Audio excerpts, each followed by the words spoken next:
Hello, thank you for joining us today. My name is Claire McBride. I am a director on CRC's e-commerce council and really excited to be introducing the next installment of our Thought Leader webinar series. Today's webinar, I am joined by Sky, formerly known as Kenshoo. Kenshoo recently acquired Signals Analytics, and today, combined, they offer market intelligence, retail media activation, and more. And today we're going to be diving into retail media. Retail media has exploded over the last couple years. It seems like every other week I'm getting an announcement into my inbox saying another retailer has launched advertising capabilities on their site. And this is top of mind for brands within our community, which is why we wanted to bring Sky on to talk about it. And it's top of mind for a couple different key reasons. So one, as these opportunities come up within your retailer networks, these are new opportunities to reach your consumers near the point of purchase, along the funnel and pretty close to the point of purchase compared to other marketing channels. And so that's very intriguing for brands, understandably so. And two, a slightly different angle is as you guys work with your retail buyers, especially those omni-channel players, these buyers are becoming more and more focused on e-commerce and also are becoming more and more profitability pressured, in part driven by the big shift to e-commerce, along with a variety of other factors. And so retailers are using these marketing campaigns, these marketing activation opportunities to boost their profitability, to help offset some of those profitability pressures. And so as many of you know, these retail buyers are coming to brands saying, we need incremental funding for the digital business, and retail media is a really great way to invest. And so with that, there are so many new opportunities for brands as it relates to retail media, but comes with it a lot of questions and challenges.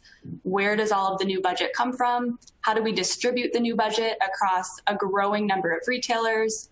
What activations do I leverage? How do I deal with ROI? And how does this spend impact the brick and mortar business? And this is where Sky comes in. Sky today is going to address your most burning retail media questions and help you walk away with some strategies and tactics to best manage your investments across a number of retail platforms. Today we'll be hearing from Peter Phillips, Senior Strategist at Sky, and Willie Blesner, Senior Director of E-commerce Strategy at Advantage Solutions. Before I pass it over to them, a couple housekeeping items from me. The widgets within this online event platform are customizable, so feel free to move the different widgets around to your liking. You can also connect with any of the speakers directly through this platform. You can download the white papers that Sky has made available to you, and you can submit your Q&A within the platform as well. So I'll come on at the end of the presentation to field some Q&A with Willie and with Peter. So without further ado, Peter and Willie, thanks so much for being here today. Thank you for the partnership and for sharing your expertise with our community. And I'll hand it over to you and let you take it over. Great. Thanks so much, Claire. That was a wonderful introduction. I hope we can live up to it.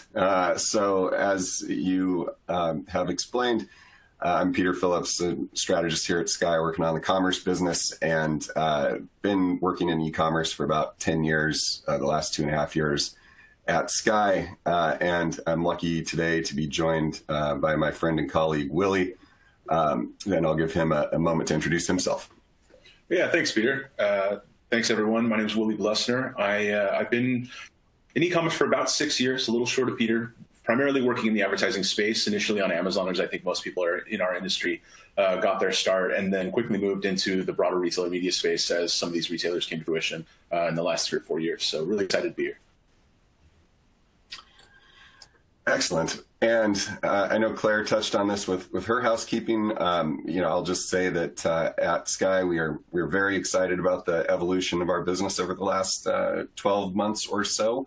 Initially we partnered with Signals Analytics and then brought them into the family. So Kenshoo and Signals jointly became Sky, which is an acronym that stands for Signals, Kenshoo, Actionable Intelligence. And I have to wear this T-shirt to keep reminding myself of the brand name change. But something that we're very excited about. We want to make our advertising services as data-driven as can be.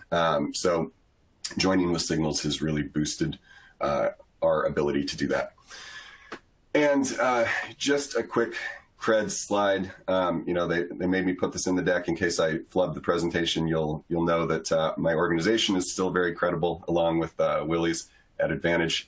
So collectively, we work with some very large Fortune 500 companies. We've gotten some industry recognition over the years, especially with regard to how we're able to service search advertising across all sorts of different channels for commerce marketers. And we've been doing this for about 15 years, starting with Google, evolving into commerce, and joining with Amazon in 2017 to go to market and support their advertising program. And we manage about $7 billion annually in ad spend across quite a few campaigns. Enough about us, though. Here, what we're here to talk about today is the opportunity with retail media proliferation. So, as Claire already mentioned, we're all getting emails in our inboxes every day about a new tech stack that's supporting a new retail network, or a notification about a new retailer starting their own sort of internal marketing program. And how can we take advantage of that? Of course, we want to be everywhere. But first, we have to figure out where is the market going. Some of this is kind of obvious, right? Like not to beat this dead horse any further with the pandemic, but it is really interesting to me just to look at how people were forecasting growth prior to the pandemic, and then see how that forecast has been updated since we were all sort of forced to do more of our shopping online. The forecast in 2019 pre-pandemic was still robust growth for e-commerce, but it's just that pandemic, unfortunately, forced us all to stay home. And so we saw about, 4 to 5 years worth of growth in the span of a couple of quarters. So that's reflected here. I just find it striking to see this juxtaposition. And these were both developed by eMarketer and JP Morgan. And we anticipate this growth will continue, I think, as does everyone, right? So it might not be as fast, although with the new Delta variant, maybe there will be a need to continue shopping online even more. But I mean, overall, the percent of total retail sales that's going to go to e-commerce is going to continue to increase. So no surprise there. What I think is interesting here is the compound annual growth rate of 18.4%. I mean, that's a pretty staggering statistic. If you're like me and you can't remember what a compound annual growth rate is, it's not really a true rate of return. It's a representational figure. Basically, it's a number that describes the rate at which an investment would grow if it had grown at the same rate every year, and the profits were reinvested at the end of the year, right? So it's sort of a signifying potential. And the other thing that I think is really interesting on this slide, you look at 2021, where we are right here, and 15% of sales in commerce from in retail from e-commerce, right? You look at China, and recently I've been reading that this year they anticipate, I think this was an eMarketer statistic as well, 50% of retail sales in China could come from e-commerce. So while our growth is staggering, we still have a lot of room to run. And with that comes, the proliferation of retail media. So I think Claire did a great job in describing this. More people are shopping online, so there's more opportunity for us to merchandise and advertise and get our products in front of our shoppers at the point of purchase.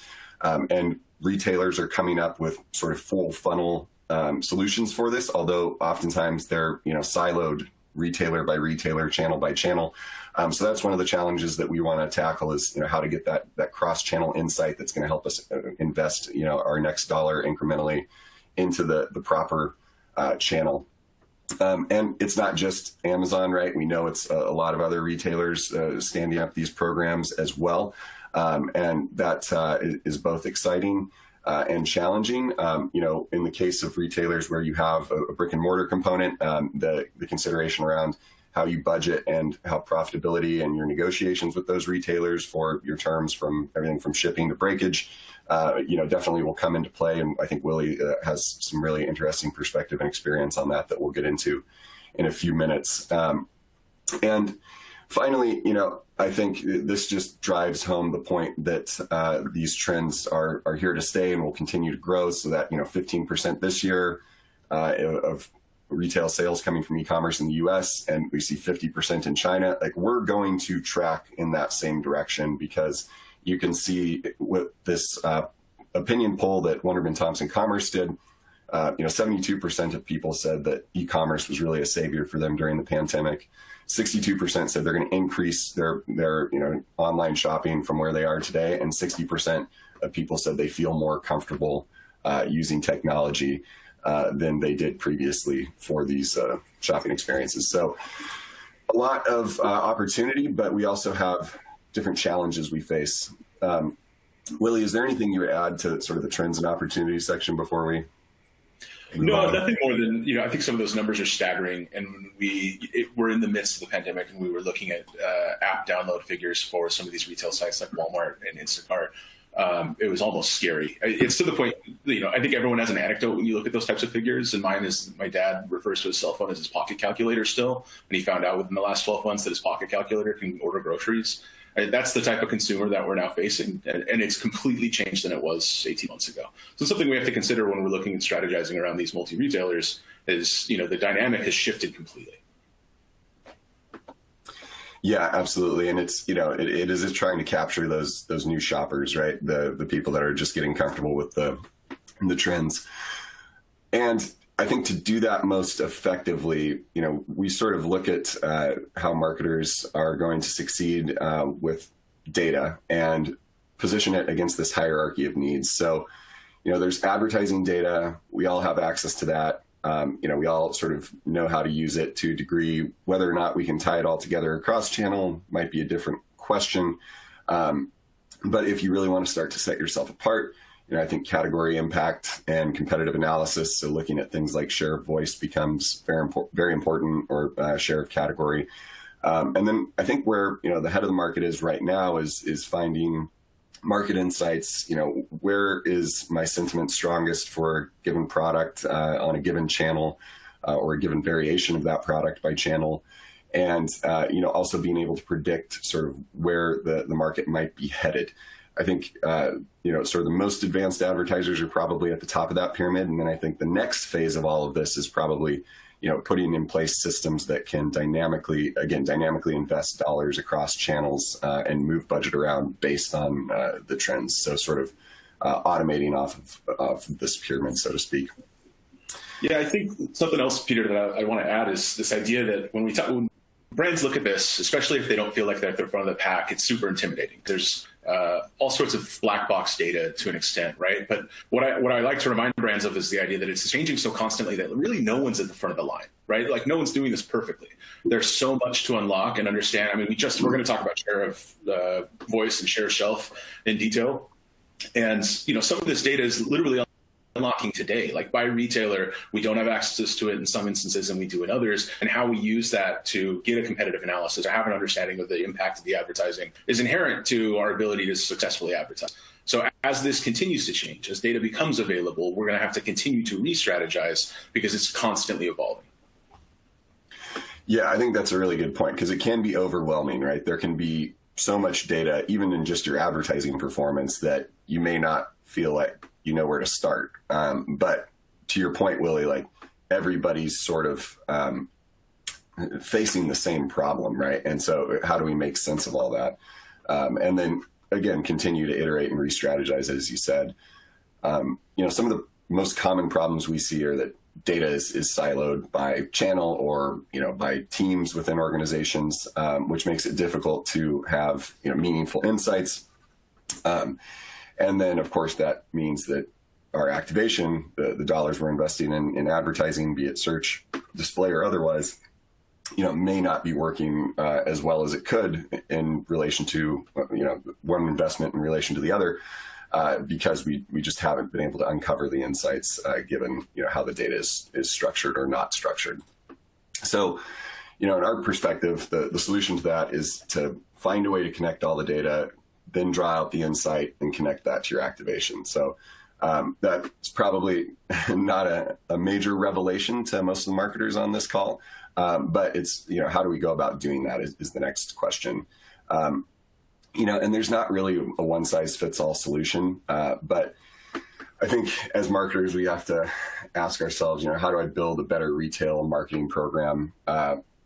And how do I take into account all of these goals? And, these are some of the questions that we hear most frequently from our clients, but I think end of the day, everybody wants to drive top line sales. Everybody wants to increase their share, and everybody wants to at least maintain and hopefully improve their ROAS. So, how do we go about doing that? Once again, I think first thing, we need to sort of size up the opportunity. So if we're talking about taking advantage of this proliferation of retail media opportunities, retail advertising opportunities, some of the big considerations should be, is this retailer the right fit for my category? And oftentimes you'll probably have a pretty good sense of that intuitively. And what's the relative size of their market share? Actually, I'm going to go back on that.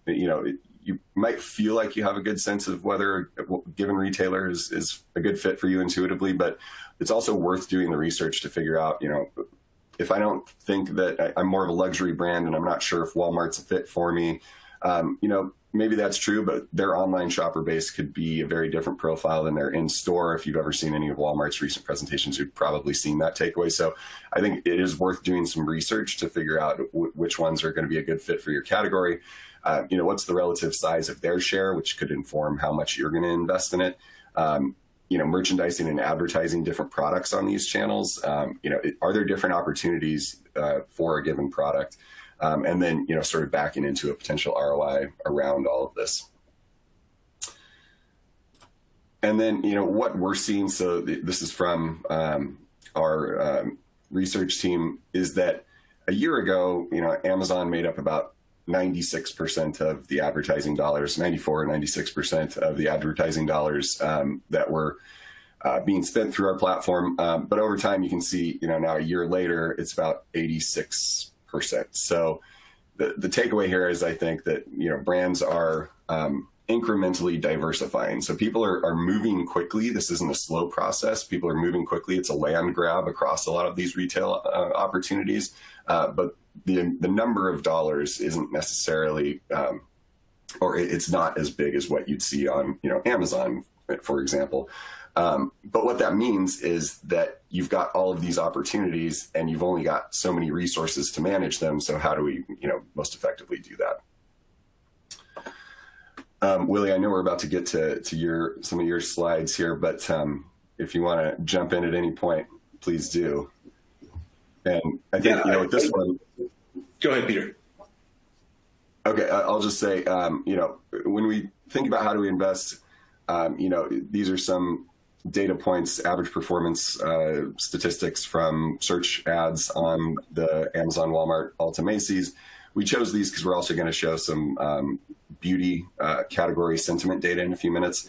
What I thought was interesting about this is, looking at the relative performance, looking at the ROI potentially, but you can't just look at ROAS on these channels strictly from your ad efforts here. We have to sort of take a broader view, I think, as Claire sort of teed up for us, and I think as Willie's going to dive into on this slide. Yeah, actually, Peter, can we jump back a slide really quick? I want to talk a little bit about those data points for retailers. I think there's an interesting comparison to be made, and it kind of ties into this next slide about inherently understanding each of the platforms and the ad products that are available. Because when we look at Amazon, as I think most people are familiar with, a lot of standardizations are set or benchmarks are set around Amazon's performance. A click-through rate of 0.4, a CPC a little less than $1 with a 6x ROAS. And I mean, that's certainly ideal performance. And you make that comparison to Walmart at 0.16, with a similar CPC, just lower performance overall, but it speaks to the varying ad products that are available. Walmart, by nature, has a different ad buying system. It's a first price auction. Your CPCs are inevitably going to be higher for lesser value placements. That's the bottom line, right? You're not necessarily competing and paying one incremental cent above the next best competitor. You're paying whatever it is you're willing to pay. And with that, we tend to see a way higher impression volume. So you have to start to gauge the value of the impressions you're buying as just eyeballs looking at your products, probably little consideration or conversion. Whereas Amazon, there's a chance that you're putting in front of a more likely purchaser. As Ulta, Macy's, these longer tail retailers are coming coming to the market with ad products, utilizing some of the SSPs that we're partnered with, we're starting to get a better understanding. But I really want to focus on the idea that we're starting to, right? Even if we've been spending hundreds of thousands of dollars in comparison to what's been spent on Amazon and Walmart in the past 3 years, let alone 5 years, we just know a lot more about the capabilities there, and we're still continuing to learn as these platforms and retailers evolve. So that's why when we look at this, a 6.8% click-through rate is egregious in comparison to what we're looking at as a standard or benchmark click-through rate on Walmart. But we know that there's a lot less impression volume. We know the ad product's very different than what's available on Walmart. And so you have to start to incorporate that into the strategy. So if we can click forward real quick, Peter, I think that's relative. And I wanted to kind of lead into this idea as we look at, how do we decide to invest? I think that's kind of the bottom line, and why most people jump in these types of webinars is to say, all right, we know we have the money and we know we want to spend it, and how on earth do we even begin to think about doing so? And so I tried to break it out into 3 buckets. I will start this with the idea that this will not answer all your questions, but I hope it'll directionally lead you to a place where you're more confident in asking the next set of questions. First thing to consider is, what is success? It's not just defining success, as that's pretty standard, but how do you prioritize that success? And to do so on an individual retailer by retailer basis. It's an incredibly fragmented marketplace. You hear that all the time. But each ad platform, each retailer, your category, your product line, whether or not it's innovation or been selling there for 10 years, all of those things have to be considered and go into how you define success. Do you want to just spend efficiently? Because if ROAS is the single target, which it is for a lot of brands, and there's nothing necessarily wrong with that, you have to be cognizant of the fact that you may not be able to check every box in this list. Spending efficiently doesn't always work with increasing top-line sales or driving awareness or increasing category or shelf share. And so if it's the first thing, it's your priority, absolutely you set up a strategy and you decide your budget based off of that being your priority. Otherwise, increasing market category and shelf share, aligning with top-line sales. In some instances, it's all about distribution share, right? We just want more stores for Walmart to sell our products brick and mortar. If we think that e-commerce can affect that, then we want to spend with that as our priority. These are things that we can consider and we know we can impact, but your budget should be predicated based off of how you rank these things. Second to that is, like I've referenced previously, what are the ad products available? How can we advertise? We're going to talk a lot about search today, but search isn't the only horse out there, essentially. We know Amazon obviously has DSP. It's been around for a minute. There's more options becoming available. Less and less of it is managed service, and so it's not kind of hidden behind these paywalls or through a service where you don't necessarily get to dive into the data. As things continue to evolve, we get more control over not only the actions the advertisements take, but then what the performance looks like and how we can augment and optimize. So again, what ad products are available? How do those align with our prioritization and definition of success? If it's just awareness and you're launching a new item, chances are search isn't going to be a very big budget for you on Walmart, right? We're probably going to prioritize display. We're going to connect closely with Walmart Media Group or Walmart Connect, and we're going to invest in as widely as possible with a large targeting audience on display advertising. Whereas if we're in a competitive marketplace and it's just winning top of search because we think that'll impact top of sales, we're going to spend a lot of money on search, and we're going to prioritize the most expensive keywords because we know that's where the most value stands. The other thing to consider, of course, is how we've spent historically. If we haven't spent historically, then reach out through your partnerships, either at Sky, through Advantage Solutions. Let us help you understand, what the benchmarks in the category may be. There is ways to circumvent a lack of historical data, but with that being said, of course, spending is the first and foremost. 3 months of spend will tell you a lot more about your brand's and product's ability to perform versus 12 months of a competitor's spend. We want to consider co-promotional activities. Most of these spaces, we're going to have some types of coupons running, some off-site to on-site, social to store, et cetera. And we want to make sure we're aligning with those co-promotional activities. Even for something as a small search budget, it's still inherent. And, I'm adamant about the fact that we would make sure that we're aligning with those because it's going to impact performance as well. If you have a $3 product and we're discounting $1 to get it into people's baskets, our ROAS is going to drop. Bottom line, we might see more conversion, but generally speaking, we're going to see lower overall performance because we now have a much smaller margin for ad sales. The last thing is this idea of reassess and redefine. We're going to beat it over the head, the idea that everything is changing, that what I said yesterday, I'm now lying to you about it. I'm wrong because it's now not the truth anymore. And so we have to continue to reassess and redefine what that success looks like, especially given now that we've invested 3 months, 6 months, 9 months, we know what our performance looks like. We know what we're capable of in that individual ad market for that category, for that product line, for that keyword. And so we need to redefine what success looks like based off of that data, as well as how it impacts your business goals. Like Peter said, I think most people were looking for top-line sales. Inevitably, if we gained 80 points of market share, but our top-line sales drops, that's not a best-case scenario for us. So how can we continue to impact, and what's changed about the strategy that we were doing previously? That's awesome, Willie. Yeah, I mean, if somebody gains 80 points of share on a channel, but top line sales drop, I think that that retailer is probably going into bankruptcy, but and shutting its doors. But I loved how you position that too, because I mean, I hope nobody joined this webinar today thinking that we'd have a formula for them that would answer every single question. I think it is about knowing what questions to ask, knowing where to start your research, because this is going to vary business by business, channel by channel. So, you know, having the expertise or the understanding of where to start your research and then plan from there, test and iterate and learn, has to be the approach in my opinion as well. And so, you know, once we've sort of sized up the market and the different channels that we want to invest in, you know, we've gone through a lot of those questions that Willie was asking, and I think we'll be able to share this deck out. So if you want to review that last slide that Willie was speaking to in more detail, you'll be able to. Once you've sort of stack ranked your retail investment opportunities by channel, the next question that we have to answer with our strategic planning is, you know, how should I position my catalog relative to a given channel?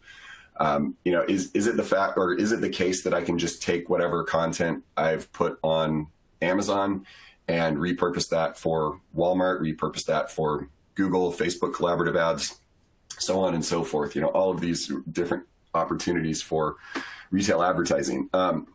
You know, that might be a good place to start, but it's probably not going to serve you well in the long run, because products are looked at differently on different channels. So with that, we believe that we really have to ask ourselves the question, which products, which variations to promote by channel, how do I merchandise them? And to do that, we need to start with sentiment data, and that will help support our merchandising and advertising efforts. And, you know, you don't have to have already been advertising on a given channel necessarily to make sentiment data work for you. You know, the example that you see here, we're basically tracking the number of times that the term cruelty-free came up in reviews on Walmart. And there was a sudden spike at the beginning of last year. You know, why is that? It might be due to the pandemic, and, you know, it might be a trend in shopper sentiment on that channel. And if you have products that meet that sort of cruelty-free designation, then you should make sure that you're bidding on that keyword on Walmart and, you know, potentially making that a bullet in your product detail page or in your description. So we want to be able to leverage sentiment data to inform advertising and merchandising. And we don't want to just do this in a vacuum, or we don't want to only look at, you know, how often something's coming up in ratings and reviews or questions. You know, here we see that on the x-axis, we've got consumer discussion. So how often is this coming up in questions and reviews on a given channel? But that's plotted against the y-axis of number of product claims. So what percentage of products on this channel are actually citing the fact that they have, you know, a certain ingredient in their product. In this case, you know, it's witch hazel. This could be, you know, a certain feature to a product if you're in consumer electronics, obviously something like that. So we can track these things, and then this is something that we can pluck out and say, this is an opportunity. There's not as much competition for this keyword or for this claim, but people are talking about it. People want it. So I'm going to include that in my merchandising and my advertising.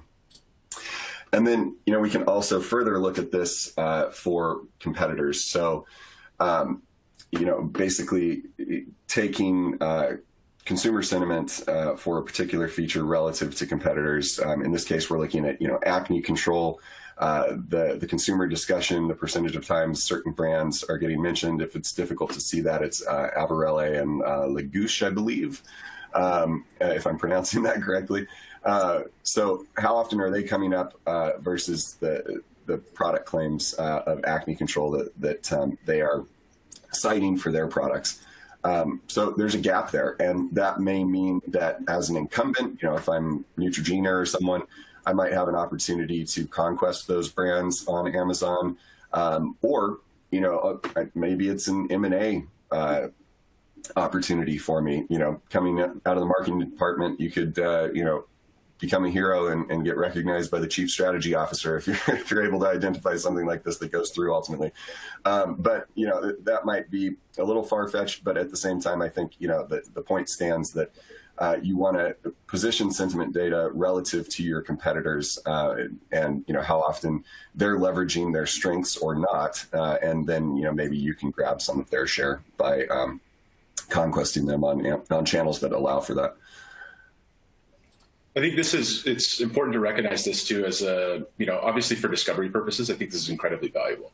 And in the vacuum of strictly looking at that bottom portion of the pyramid we showed earlier, where we're just talking about the ad data, generally speaking, you'll conquest and you'll dictate, look at the performance based off of each competitor and then just determine whether or not you want to continue to advertise, whether it be at a loss or whatever your performance is. This type of data, I think, can impact that threshold, right? If we recognize that we see a larger portion of the consumer set looking at a product, maybe they're not converting, but they're talking about that product, it can impact what we consider success. We might have a KPI say, okay, our ACoS has to be above 10, our return has to be above 1,000. In order for us to continue to advertise. But then we see that this, from a consumer standpoint, people are talking about this individual brand. We drop that threshold. We recognize the value of new consumers coming to the market, talking about new brands, and we're willing to pay for the impressions and not necessarily the conversions, at least at a lesser efficiency threshold, because of this data set, right? So it's this idea of third-party data kind of digging into our strict black box of advertising data and allowing us to make optimization decisions using it. Yeah, absolutely. And I mean, I think, looking at this across a broad view of the market as well, right? And relative to different variations, different products within your catalog as well. So, in this example, we've sort of pulled up a sentiment graph here based on, social listening as well as product reviews on marketplace channels. So with the Drunk Elephant brand, if we zoom in on this a little bit, we're going to find that on e-commerce reviews, consumers are really happy with the honey scent. It's top of mind for them. 89% satisfaction with that product variation on Amazon.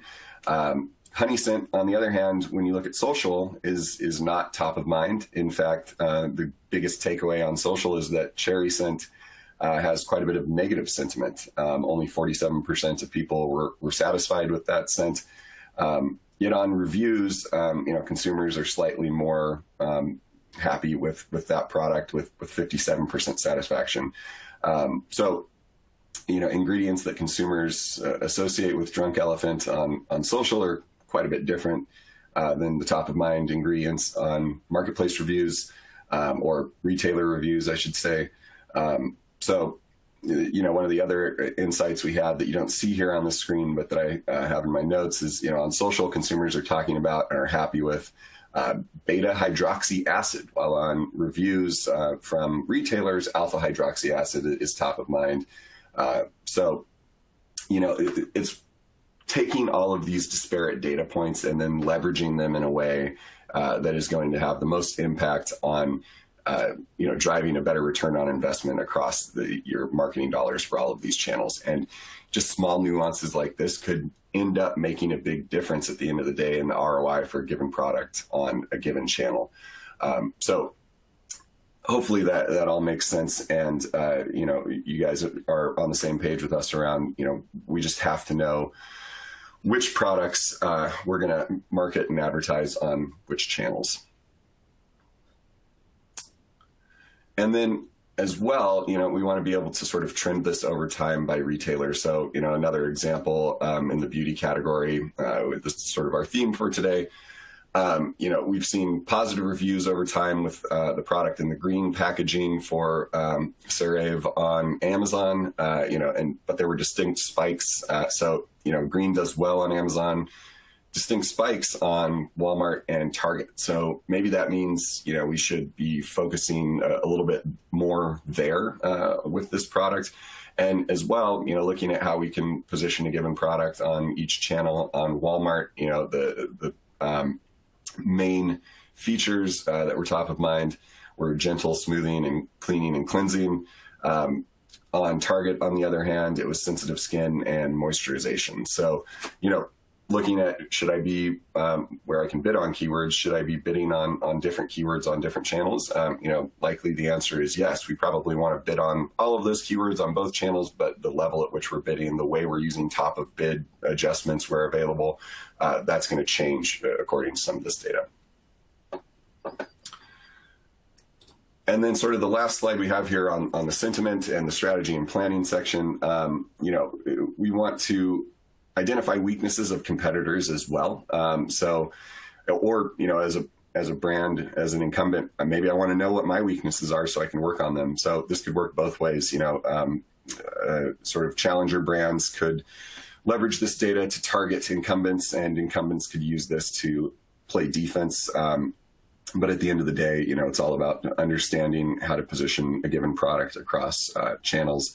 And we have to know both the positive and the negative to make sure that, we're as informed as we can be in how we advertise and merchandise. Willie, what do you think? Is there anything more we should add on this section? No, I think, the overarching theme in the last couple of slides has been the idea that we have more data available to us now than we've ever had before. And so if you're data hungry, then you're likely to be more successful in advertising across the board. But what's interesting about this slide, or it's kind of like a side note almost, is yes, we have this third-party data that's talking about consumer trends, but it also really highlights the idea that different products work well at different retailers. Different categories and different subsets of subcategories work better on Amazon than they do on Target, and vice versa. And so especially if you're new to the market, or if you're coming into a retailer for the first time, or you've never spent on the platform previously and you have small sales and want them to be large, it's absolutely imperative to define where you're going to have that success. And if it is using third-party data to get a head start, that's great. But if you don't have that available to you, it's spending across the board and understanding where you're going to see the most success, and then pushing that success. Like if you have a weaker product line that's just not seeing the performance you'd expect because it's a better seller on other platforms, that's fine. But really drive budget to where you have the capability of scaling at the largest point. And this, I think, is a great example of using the reasons why, because sometimes it's difficult to understand. Why aren't my consumers at Target buying this is the same stuff on Amazon? It's a different consumer set, and they have different feelings about the individual product. So I just love this and what it showcases outside of this idea of the utilization of third-party data, absolutely, but then also, look, things are going to be different in each space, and it's going to continue to change. Ride that. Don't necessarily try to fight against it. Yeah, absolutely. And I think now we'll talk a little bit about how you can sort of ride those waves and take advantage of that. We've talked a lot about strategy and planning, stack ranking retailers, understanding our product catalog and how it's going to be received across different channels. So then, how do we really get into this? I think, one of the main questions we have to answer is, yes, there are all of these opportunities, but I have limited resources. So how can I make the most of them? And Willie, please jump in at any point here. I know we want to be somewhat conscious of time so we can get to Q&A as well.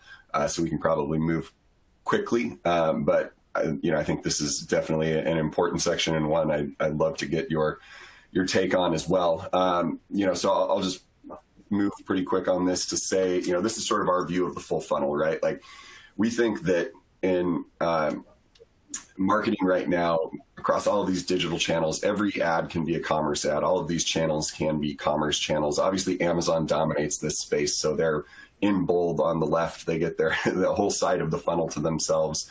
Probably many of you have teams that are built out for Amazon and have been for years. And then for some of these other opportunities, maybe you've got a brick and mortar team, a shopper marketing team that's been working with the retailer for a long time.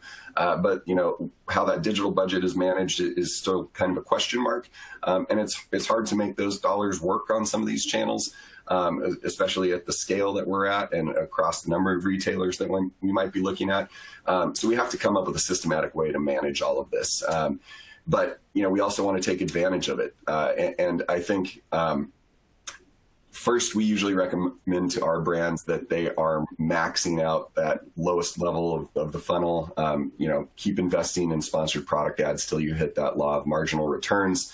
And then we really want to move up the funnel. And you can see some examples there. I know the text is maybe small on the right, but of what other channels we might leverage for consideration. And then at the top of the funnel, awareness as well. Willie, how do you sort of think about the full funnel approach? Yeah, and I'm a search advertiser, like by trade, and I always have been. So I'm super biased against search ad products, generally speaking. But what I think is really important to differentiate, and a lot of brands sometimes miss on, is the idea that these aren't really clearly defined lines when we separate out these portions of the funnel. Especially if you're budgeting by the awareness versus conversion. It's really important to understand that this ad product is not strictly within the confines of conversion. I've talked about Walmart, and I'm going to continue to talk about it because I think it's a great example of this in some of their sponsor product placements. If you're not familiar, you have your tried and true top of search, which is generally one of the higher cost or higher CPC placements. You can prioritize that type of placement using bid modifiers and manual campaigns. But a lot of the impressions that are available on Walmart are through what they call search carousels. They're less valuable impressions. They see much less click-through and much less conversion. But you can look at the tens of millions of impressions for relatively, we're talking $1 CPMs using these search carousel placements. Would I consider that really a conversion ad? Not really. I mean, the conversion's not being driven heavily, but if you can get 10,000 eyeballs looking at your product for $1 CPM, I would push it up this funnel, maybe not into consideration as much as awareness, and I would consider it against a Walmart display or working in tandem with a Walmart display campaign. Similarly with Amazon DSP, it's a fantastic awareness driver, don't get me wrong, but there's conversion capabilities within DSP. You can have a very slim targeted audience that's entire focus is to drive conversion, to get those purchasers back, to get your products back in the basket. So I just think it's really important to not kind of live and die by these differentiations. There's a lot of fluidity. And again, as more ad products come to market and we see retailers continue to evolve, there's going to be even more blurriness between these two or between these three. So it's important to not necessarily dictate by this, but use the data and the performance to then discern out of that, okay, I would consider that awareness more so than I would consider that consideration or conversion. Does that make sense, Peter? Yeah, I love that Walmart carousel example, right? Because you can get a great CPM, get a lot of impressions, and maybe it's not driving a ton of conversions, but if it's part of your awareness play, even though it's technically a part of search ads, I think that is the right way to be thinking about this, and I think it really sort of aligns with how we are viewing the market and the consumer journey. Everybody talks about bucketing certain channels into discovery and consideration. There's functions for marketplace and retail and how to drive loyalty. But the same as we were talking about when we look at the funnel and how we might budget across different ad types, different channels. I think we also have to consider the fact that there are opportunities in commerce across all of these at every point within the funnel. So how can we achieve the goal of dynamically investing across these channels? I think again we need a system. Oftentimes that's going to be a combination of services and software, and connections for all of that into a reporting or BI tool. But I think the main takeaway here is that every one of these channels, can be a e-commerce advertising opportunity throughout the funnel. And I think some of the tactics that you can use today, like if you haven't gone beyond, I do my Google search over here, and I do, my Amazon dollars here, and I do Walmart here. There are programs out there where you can try to start connecting the dots.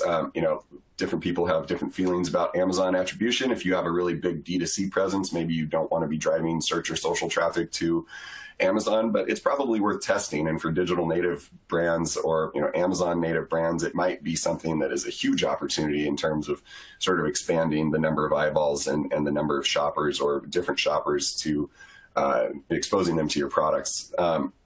So this is, I think, one tactic you can certainly try. Having a closed loop solution can be really valuable to help understand how it's performing. And, as well, there's programs coming out like the Facebook collaborative ads. So again, thinking about how do I test and learn on new programs? How do I break down the silos, then the walls between, these walled garden channels? Facebook has started to partner with a subset of retailers who have allowed them to track through conversion on their sites. You can run ads on Facebook, and then you can track that conversion on these sites. I think this is a great opportunity for like the alcohol category specifically, because it sort of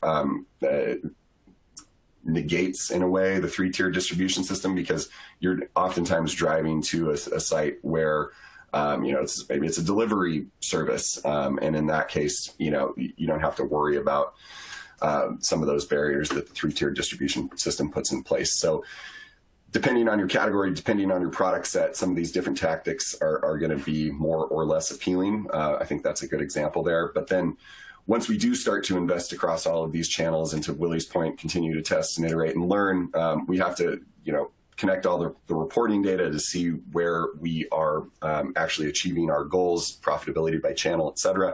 And then further, we can connect systems that will say, look for keywords that are doing well on Google and harvest those over to Amazon and vice versa. And having a software or a system in place that can do this so that you don't have, you're not just throwing people at reviewing search query reports for, all day in, day out until they burn out on that. Whatever poor data analyst gets that job, you want a way to programmatically review those and take advantage of opportunities that are presented.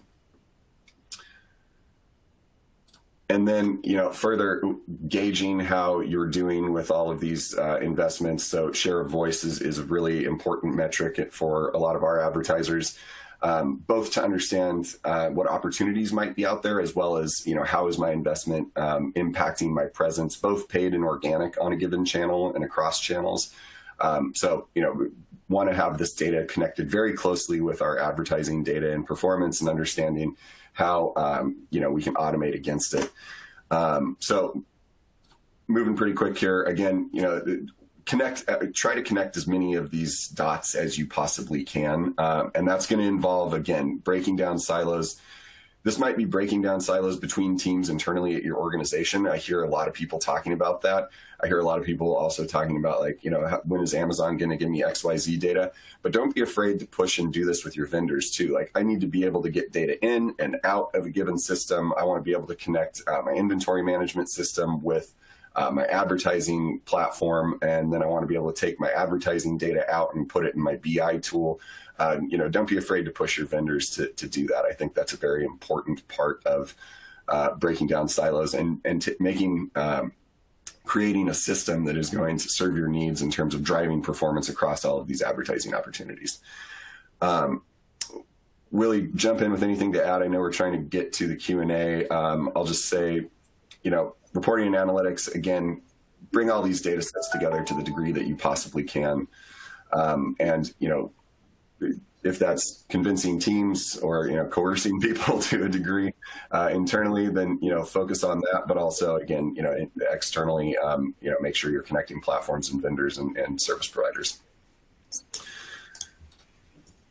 And, our view of this, if you can do all of that, then you're able to sort of aim at the target here and hit in the center to, master retail media by bringing together disparate channels, data sets, accelerating growth on D2C, and again, testing and automating to the degree possible. And then if you can do that, I think, that's who's going to win e-commerce. So we want to have this closed loop solution where not only do we understand our catalog and how we should position that on a given retailer, but then we can go activate and automate as much of that program as we possibly can, measure and attribute, and then, feed all of that back into our predictive models on where the market might be going. That might inform product development. It might inform how we merchandise and advertise across different channels, and how we position against our competitor set as well. So that's who we think is going to win. And I'm just going to jump to the summary slide. I think these are the main three takeaways that we would like to leave you with today. Leverage sentiment and market size and fit data for planning. Leverage tools that support and strengthen your team's abilities, and connect as much of your different solutions and data sets as you possibly can, and really push people in that direction. Set meetings, have conversations, and get it done to the degree you can. Willie, anything that you would want to add here before we jump into Q&A? No, I'm excited about the Q&A. So I know we're short on time, so I'll keep quiet so we can move on to the next segment. Cool. Let's do it. Thanks, Willie. Thanks, Peter. Great presentation. I think the data is really interesting to see, and then always appreciate kind of the strategic perspective that you guys bring to the table just to help brands think through how should we approach this holistically and strategically. There have been several questions that have come through, so I will pose those questions over to you two, and we'll get through as many as we can in the next 8 minutes or so. First question that came through, do you have any inroad in identifying individuals to perform the retail ad programs and establish this capability in-house? So maybe the question is kind of around, hey, how do we internally get this done from an executional standpoint? I mean, I think organizationally, yeah, like I think that's one of the toughest problems in the market right now, hiring people that know how to do this. There's, of course, more people every day that are learning these systems and learning these retailers and understanding how to do this, but there's still not enough of them. So I do think, you need to be able to automate things to the degree possible. And that's where, software is probably going to come into the picture. But, inroads into hiring, I don't have a silver bullet for that. I mean, I think LinkedIn groups, there are Facebook groups like, follow your competitors on LinkedIn, things like that, and see who's posting what. And I mean, that's a good way to sort of start, but it's a grind hiring and recruiting right now. And this type of knowledge that is required to do this execution is at a premium at the moment, I think. But, I would look for people that are excited and eager to learn maybe at earlier stages of their career, but also, look for people that are coming out of, if you're a brand looking to hire internally, people that are coming out of agencies that have done this, I think that's probably going to be one of your best routes, or people that have worked at, service providers, platforms that help manage these programs, rather than someone that has worked at the channel, that might not necessarily translate into being able to manage the program externally. So, that's my advice, is to sort of grind it out on the different forums, especially LinkedIn. Thank you. I would just add, I'll quickly, the idea of working with a partner that's going to support the training of your in-house staff, right? The development and recruitment of in-house staff is difficult, as Peter said.